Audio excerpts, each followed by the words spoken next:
Oh my God, airport വന്നു. ദൈവമേ, ഒരു കോഫിയുടെ വിലയാണോ ഇത്? ഒരു പൂജ കൂടിയിട്ടൊന്നും ഇല്ലല്ലോ. എത്ര ഇളക്കിട്ട് ഇളകുന്നില്ലല്ലോ. ഇതാണ് നമ്മൾ പോകുന്ന ഫ്ലൈറ്റ്. തീപിടുത്തം ഉണ്ടായാൽ നിങ്ങൾ അവിടെ ഇരിക്കാതെ ഇങ്ങോട്ട് ഓടി വരണം.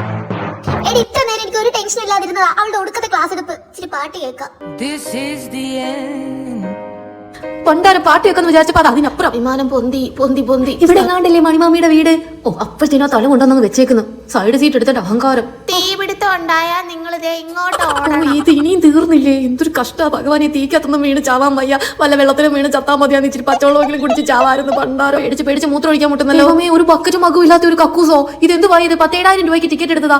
അതങ്ങനെ അപ്പിയിട്ട കഴിവത്തെ സാഹിബിനോട് ഇതുവല്ലോ പറഞ്ഞാൽ മനസ്സിലാവോ? വിമാനം 2 മിനിറ്റിൽ ലാൻഡ് ചെയ്യുന്നു. ഹൗ ലാൻഡിംഗ് ആയി. ഇനി പേടിക്കാനൊന്നും. ബാഗ് ഇവിടെ പോയി. ഇവിടെ നോടി അങ്ങോട്ട് ഓടിയോ? എന്നെ പുറകെ നടത്തിച്ച് നോറ്റിക്കുമല്ലോ ഓഫീസ്. അത് കഴിഞ്ഞ് കഴിഞ്ഞാൽ ലണ്ടനിലേക്ക് പോകണം. ലണ്ടനിലേക്കുള്ള ടിക്കറ്റ് പാപ്പ എടുത്ത് വെച്ചിട്ടുണ്ടാവും. നീ നോക്കി ഒരു ചെക്കൻ അടിപൊളി അല്ലേ കാണാൻ. എന്റെ ലുക്ക് അടി നോക്കി. ഇൻസ്റ്റാഗ്രാം ഐഡി കിട്ടിയായിരുന്നേ കൊള്ളായിരുന്നു.